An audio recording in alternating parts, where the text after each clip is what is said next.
Procon aponta a diferença no preço do camarão de até 190% de um estabelecimento para outro na capital do estado. Nossos repórteres mostram como os brasileiros tentam driblar a inflação que não para de subir no país. Trabalhos de busca pelo avião catarinense desaparecido na Argentina chegam ao 6º dia. No esporte, Charles Leclerc vence o Grande Prêmio da Austrália e é o líder do Mundial de Fórmula 1, que tem transmissão exclusiva da Band. E veja também a estreia dos times catarinenses no Campeonato Brasileiro 2022. Está no ar o Band Cidade com Rodrigo Cardoso. Olá, uma boa noite e uma excelente semana para você. Na semana que antecede a Páscoa, aumenta, claro, a procura dos consumidores pelos pescados. O Procon estadual fez uma pesquisa e constatou uma diferença grande de preços do mesmo produto em estabelecimentos diferentes. Você confere agora na reportagem. A dona Helena foi ao mercado público municipal de Florianópolis para garantir com antecedência o peixe para a Sexta-feira Santa. Já garanti o almoço de sexta e aí se sobrar um pouquinho já fica para sábado. Já é tradição. Na semana que antecede a Páscoa, o mercado público municipal da capital, principal entreposto de pescado da cidade, fica desse jeito, bem movimentado. É a correria dos consumidores em busca do melhor preço. Não dá para chegar na primeira e já pegar. Tem que pesquisar. Nós temos que ser dono do nosso bolso. Comprei anchova e pesquisei, sim. E comprei um pampinho também. Não dá para comprar sem pesquisar antes. Ah, tem que pesquisar, né? Tá tudo bem caro, né? Semana passada dava um preço bom e agora aumentaram de novo. Mas vou comprar uns 6 quilos para minha família, dividir, né? A dona Luzia pesquisou preços e se assustou com o que viu. Tá muito caro demais. Não dá para comer, não. Para auxiliar o consumidor nesta tarefa, o Procon estadual fez uma pesquisa de preços de pescados e constatou uma diferença de até 190% no preço de um mesmo produto. O camarão médio, com casca, por exemplo, foi encontrado por R$ 22,00 em uma peixaria.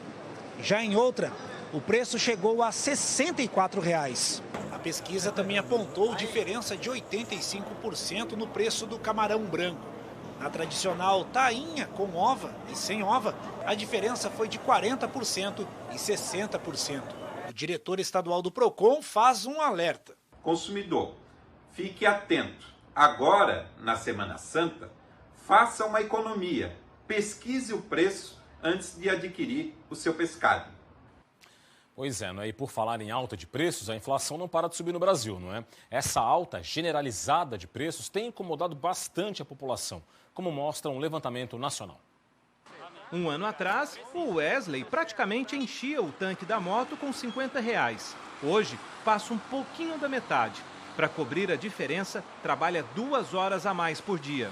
Antigamente a gente lucrava, agora com esse preço dessa gasolina que está a R$ 8,00 praticamente quase, está muito difícil. Em março, o preço da gasolina subiu quase 7%. Em um ano, a alta beira 30%. Exatamente, os combustíveis estão puxando a inflação para cima. Mas não só isso.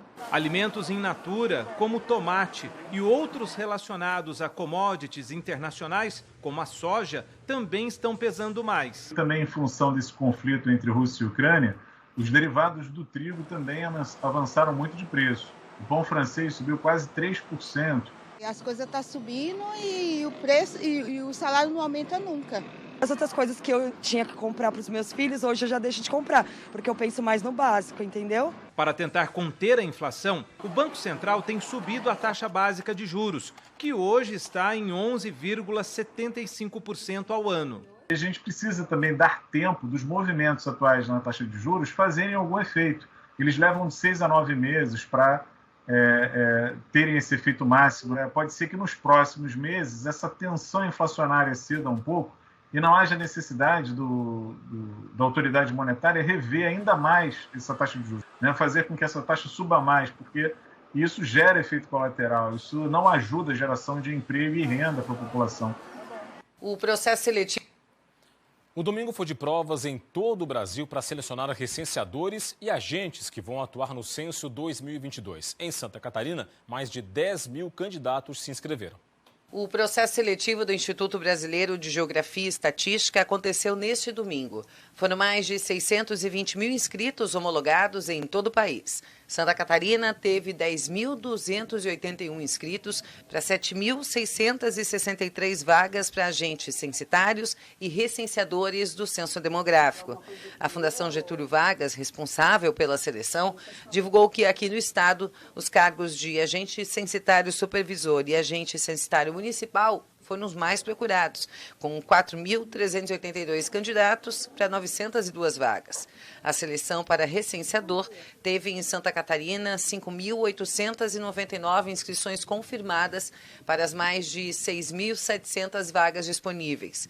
Para ocupar as vagas de recenseador, o candidato precisa ter o ensino fundamental completo. Já para os cargos de agente censitário supervisor e municipal, precisam ter um ensino médio completo. Os salários vão de R$ 1.700 a R$ 2.100. Os gabaritos preliminares serão divulgados hoje no site da FGV, que é portal.fgv.br. O resultado final sai no dia 20 de maio. Logo mais, depois do Band Cidade, tem o Jornal da Band. Vamos saber os destaques desta segunda-feira com a Paula Valdez. Confira. Oi, eu te espero logo mais, a partir das 7h20 no Jornal da Band. E a gente vai te mostrar que mais da metade das empresas de transporte já foi alvo de quadrilhas de roubo de carga. É um crime que aumenta ainda mais o custo dos produtos. A gente está acompanhando também a situação do ex-jogador do Corinthians, Fred Rincon. Ele sofreu um grave acidente na Colômbia, está passando por uma cirurgia no cérebro. E fica um alerta da meteorologia. Prepare o casaco, porque tem frente fria chegando para quem vive no sul e no sudeste. Atrás dessa frente fria vem um ar polar. Aí já sabe, né? Temperaturas vão despencar em plena Páscoa. Eu te conto os detalhes já já. E agora é hora de política no Band Cidade, assunto para o Roberto Azevedo. Tudo bem, Roberto? Boa noite. Boa noite, Rodrigo. Boa noite a você que nos assiste. Roberto, quanto é que vale o apoio de um prefeito ao governador do estado, Carlos Moisés, hein? Bastante, se ele colocar o exército na rua para pedir votos. Se não fizer isso, o prefeito vai ficar naquela de boas imagens, boas palavras, bom mocismo e nada de voto na urna para Carlos Moisés. Vamos acompanhar, por exemplo, o que disse em Chapecó o influente prefeito João Rodrigues, do PSD. Eu não posso ser hipócrita de chegar a dizer que este governo é detestável, é um governo que eu não respeito, que seria hipocrisia da minha parte. Porque eu soube estar no governo buscando recursos para a cidade de Chapecó. E o governo me atendeu nas minhas demandas. Eu vou licitar novamente agora o Elevado da Bandeira, que é uma obra de 35 milhões. O contorno viário, que ele deve estar me liberando essa semana, para poder licitar, é 180. Então, quer dizer, eu vou olhar para isso, vou tratar como se nada fosse. Então, eu tenho gratidão e respeito pelo governador Moisés. Entenderam? Gratidão e respeito. Vai ajudar o governador no processo de reeleição? É outra história. Até porque João Rodrigues não participou do processo eleitoral, desistiu de propor a sua candidatura, mas tem um partido e tem um pré-candidato. No caso, o ex-governador Raimundo Colombo. É todo este contexto que tem que ser considerado na hora de falar. Outro que fala muito bem do governador e de todos os recursos que ele está levando para a cidade é o prefeito de Criciúma, Clésio Salvaro, outro influente, desta vez do PSDB. Notoriamente, ele e João Rodrigues estavam quase numa composição junto com o empresário Luciano Hang. Não deu em nada. Na sexta-feira passada, Moisés recebeu o apoio de pelo menos 6 prefeitos de vários partidos. Eram da região da Foz do Rio Itajaí-Açu, mas também precisam colocar o time em campo. A maioria deles do MDB, justamente o MDB que Moisés quer ao seu lado na campanha deste ano. Dito isso, um grande abraço e até amanhã. As buscas ao avião desaparecido na Argentina chegaram ao 6º dia. Pelo menos 300 pessoas trabalham para encontrar os 3 ocupantes da aeronave. Os profissionais enfrentam as condições meteorológicas adversas na região, entre as localidades de Comodoro Rivadavia e Bahia Bustamante. O subsecretário de Proteção Civil e Gestão de Riscos de Chubut informou que as chances de encontrar os 3 ocupantes do avião ainda vivos diminuem à medida em que os dias passam, mas a esperança continua. Os trabalhos são feitos por terra, mar e ar. O avião desapareceu na quarta-feira, 6 de abril. Estão desaparecidos os 3 ocupantes da aeronave: o empresário Antônio Carlos Castro Ramos, proprietário e piloto do avião, o advogado Mário Pinho e o médico ginecologista Jean Carlos Nercolini. O secretário de Agricultura da cidade de Bom Retiro, na Serra Catarinense, morreu neste fim de semana depois de se envolver em um acidente na BR-282. O acidente ocorreu à 00:30 da madrugada de domingo no quilômetro 136 da rodovia em Bom Retiro. Um outro carro e um caminhão também se envolveram. O secretário municipal de Agricultura e Meio Ambiente de Bom Retiro, Rafael de Souza, de 23 anos, estava sozinho no carro. Segundo o Corpo de Bombeiros, ele já estava sem sinais vitais dentro do veículo quando os socorristas chegaram. No outro carro envolvido, havia 4 pessoas: o motorista de 37 anos, uma mulher de 34, uma criança de 4 anos e um bebê de 6 meses. Os 4 tiveram ferimentos leves e foram socorridos pelo SAMU. No caminhão estavam o motorista e um passageiro e, conforme os bombeiros, eles não ficaram feridos. A Prefeitura de Bom Retiro publicou uma nota de pesar pela morte do secretário e decretou luto oficial de 3 dias. O mau tempo nesta segunda-feira complicou o tráfego na BR-101 na Grande Florianópolis. Uma sequência de acidentes foi registrada. Imagens que circulam nas redes sociais mostram o momento das batidas. É possível ver um motociclista perder o controle ao desviar de um veículo parado. Logo na sequência, um caminhão de pequeno porte também não consegue desviar e atinge a motorista do veículo parado e mais uma pessoa. Os envolvidos, felizmente, tiveram apenas ferimentos leves. Um homem de 39 anos de idade morreu afogado na tarde deste domingo na praia do Morro das Pedras, em Florianópolis. Os bombeiros usaram uma aeronave Arcanjo para o atendimento. Os 2 homens estavam na água. A vítima fatal estava em grau 6 de afogamento, quando já é registrada a parada cardiorrespiratória, a apneia e a ausência de pulsos arteriais. Os bombeiros entubaram o homem e tentaram a reanimação por 6 vezes. Além disso, foram aplicadas 5 doses de adrenalina, mas a vítima não resistiu. O segundo homem, de 29 anos de idade, sofreu afogamento menos grave. Ele apresentava sinais estáveis e foi encaminhado para o hospital.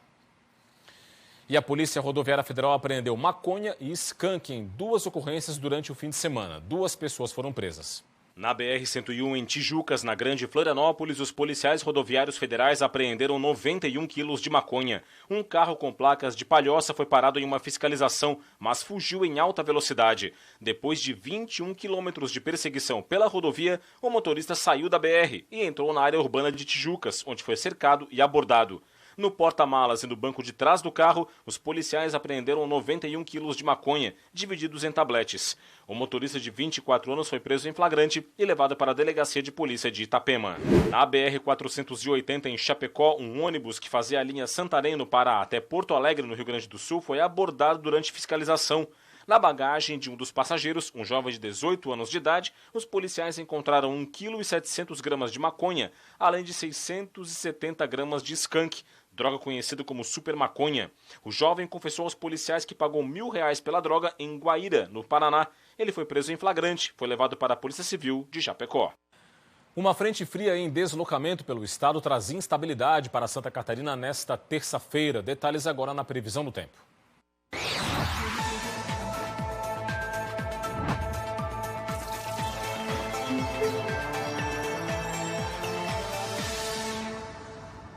A terça-feira vai ter predomínio de nuvens e chuva em Santa Catarina. Entre o extremo oeste e o Planalto Norte, a chuva vai ser mais volumosa, com totais elevados, entre 80 e 100 milímetros. Tem risco de temporais localizados. No sul do estado e na Grande Florianópolis, a chuva vai ser intercalada com períodos de melhoria no decorrer da tarde. A presença da nebulosidade deixa as temperaturas mais amenas. Em Florianópolis, mínima de 22 e máxima de 24 graus. Em Joinville, variação entre 22 e 24. Em Lages, mínima de 15, máxima de 19 graus. E em Chapecó, mínima de 16 e máxima de 20 graus. Você confere agora o que é notícia no esporte.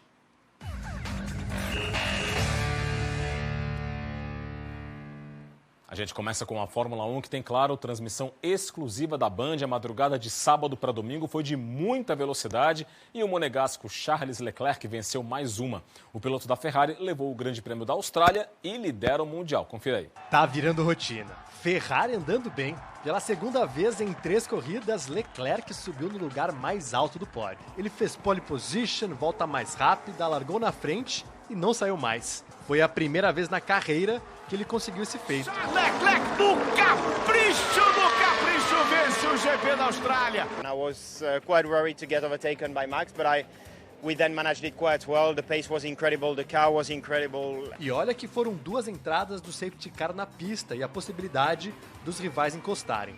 Só que assim que o carro de segurança saía, ele logo ampliava a vantagem. Terminou com 20 segundos à frente em relação ao segundo colocado, Pérez, da Red Bull. O companheiro de equipe dele, Max Verstappen, teve um problema no carro e abandonou na volta 39. Apesar do carro estar instável neste começo de temporada, a Mercedes tem somado pontos. É a segunda no Mundial de Pilotos e a segunda no Mundial de Construtores. George Russell ficou em terceiro lugar. Foi seu segundo pódio na carreira. Sure, we believe there's a lot of potential there and celebrate when we win the championship. You know, it's I want more, the team wants more. A próxima corrida será na casa da Ferrari. O GP de Imola, na Itália, você acompanha aqui na Band, dia 24 de abril. A bola começou a rolar no Campeonato Brasileiro 2022. Na Série A, o Avaí começou com o pé direito. Vitória diante do América Mineiro na ressacada. O Avaí foi quem comandou a partida, mas sem muitas chances claras. Até que no fim do primeiro tempo, em um contra-ataque azurra, Raniel encontrou Morato, que foi derrubado por Marlon, e o VAR expulsou o lateral do América. Com um a mais em campo, o Leão da Ilha se lançou mais na etapa final. E aos 7 jogados, em boa jogada havaiana, Raniel mandou para o fundo das redes. Estreia do jeito que o torcedor queria. Após 2 temporadas, o Avaí está de volta à Série A e a primeira partida foi com vitória dentro de casa, diante do torcedor por 1-0 sobre o América Mineiro. E o que mais agradou o torcedor, claro, além do triunfo, foi a mudança de postura dentro de campo. Era uma vitória que a gente queria e desejava muito, e a gente precisava e o torcedor merecia. Na Série B, 2 dos 3 representantes catarinenses estrearam na competição. O Criciúma só joga na segunda rodada porque o jogo diante do CSA na primeira rodada foi adiado para 4 de maio. O Brusque venceu, a Chapecoense empatou. Veja os gols. O Brusque estreou na Série B com mando de campo, mas jogando longe de casa por causa de uma punição sofrida pelo STJD por conta do caso de racismo envolvendo o clube e o jogador Celcinho. O palco escolhido foi a ressacada. E mesmo não jogando no Augusto Bauer, o Bruscão se sentiu em casa e começou a segundona com o pé direito. Venceu o Guarani por 1-0. O gol da partida foi marcado pelo artilheiro do quadricolor, Alexandre, aos 34 da segunda etapa. No oeste do estado, a Chapecoense estreou em casa diante do Ituano. Partida que marcou o primeiro confronto na história entre as equipes. E querendo fazer valer o mando de campo, a Chape pressionou durante todo o primeiro tempo, mas não conseguiu furar a zaga do adversário e os clubes foram para o intervalo no 0-0. Na segunda etapa, quem tomou a iniciativa foi o time paulista e aos 30 minutos abriu o placar com Ailon. Mas quando a partida já se encaminhava para o fim, Derek, que saiu do banco no segundo tempo, deixou tudo igual e garantiu o primeiro ponto do Verdão do Oeste na Série B. Agora, a Série C do Campeonato Brasileiro. O Figueirense estreou na competição com um empate fora de casa diante do Volta Redonda no estádio Raulino de Oliveira, no Rio de Janeiro. Confira. A estreia na Série C foi contra o Volta Redonda, no Rio de Janeiro. E o Figueirense entrou em campo com estreias de Wilson, Serginho e Nandinho. Um Figueira um pouco modificado e precisando ainda do entrosamento, mas chegando ao gol e buscando marcar, como nesse contra-ataque, que começou com o lançamento do goleiro Wilson e terminou com John Clay, que quase fez. Mas se o meia não marcou no lance anterior, o gol veio na sequência. Aos 34, Gustavo Henrique mandou de cabeça e na sobra, John Clay fez 1-0. No início do segundo tempo, Mário Henrique quase ampliou nessa jogada ensaiada e Dida defendeu. O Figueira começou a errar os passes e o Volta Redonda a crescer no jogo. Foi em busca do empate e conseguiu com Rafael Lucas. O Furacão tentou o segundo com o estreante Marlisson de cabeça, mas a bola foi por cima do gol e o placar final ficou Volta Redonda 1, Figueirense também 1. Em Joinville começa amanhã a disputa dos Jogos Estudantis do município. Mais de 10 mil alunos vão participar das competições.